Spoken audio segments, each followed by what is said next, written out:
how can I know if my child's behavior is just a phase or something more? If you are wondering that question, if it's just a phase or if it's something more, let's break it down. First and foremost, it's important to identify some developmental milestones and understanding what's developmentally appropriate or developmentally typical for a child who is the same age as the child in question. If you are wondering about developmental milestones, there is a resource on my website. You can go to badkidsdon'texist.com and click on resources. There is a sheet that talks about ages and stages and all these different developmental milestones, some positive behaviors that are typical of children at different ages and stages of their development, and some disruptive behaviors that are typical of children at those different stages.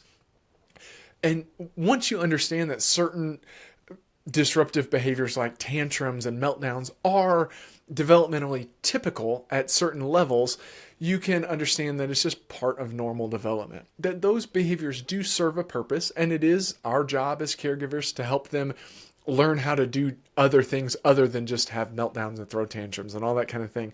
But they are typical of children at certain ages and stages of their development.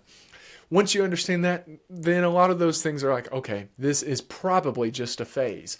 Now, if they are beyond that developmental level, far beyond that developmental level, and you're still seeing some of those things, then it could be more than just a phase. It could be something that is deeper in your child.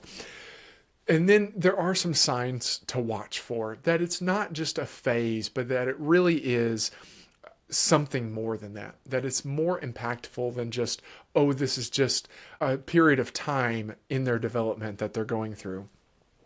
If the behavior is impacting their daily life, if it's impacting their performance at school, or if it's impacting their relationships with other people, and consistently, not just that they had a tough day, because as adults we can understand having a tough day. We can understand when things just aren't going our way, or we're just off for whatever reason. Maybe it's that we're in a bad mood, whatever it might be. We can understand those things. We should offer that grace to children as well.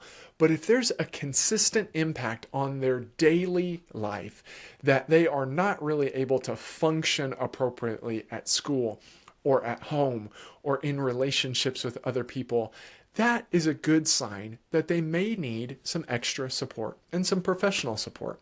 That can be an indicator that this is not just a phase, this is something more than that. So you can reach out to a professional like a therapist and talk about getting your child evaluated and see if there might be something deeper going on. And that is an important part of children's development. Sometimes you will need professional guidance. And I like to explain it as, you brush your teeth every day. You should brush your teeth every day. And you go to the dentist. I should go to the dentist more often than I go to the dentist. But you go to the dentist once or twice a year, or maybe more for some of you, and they deep clean your teeth and just make sure that everything is okay. Now, if I woke up one day and I had a horrible toothache, and as I'm brushing, there's blood in my mouth, and maybe I spit out and a piece of my tooth comes out, that is not something that I can handle on my own. That is something I need professional help for. I'm going to need to go to the dentist to get that help. I'm not going to go to the dentist every day for them to brush my teeth every day. But when something bigger happens, I need to go and get some professional help. The same is true in mental health. There should be some things that you are doing every day just to support yourself and to support your child and make sure that things are going well. And then if something bigger comes up, there's no shame at all in reaching out and getting some professional support, because it's just beyond your scope. It's beyond what you are able to handle without professional help. In my office where I do therapy, there is a sign that says everyone should have a therapist. And that's true. Everyone should have someone that at some time they may need to reach out to for professional support. So if that's you, no shame in it whatsoever. Most of the time, people are going to through their life go through something that requires some level of professional support or some level of extra support. It could be that they need to check in with a friend more often. It could be that they reach out to a church leader or a religious leader of some kind. It could be that they hire a self-help coach. It could be that they go and see their school counselor, or it could be that they actually seek out professional mental health guidance through a therapist or someone like that.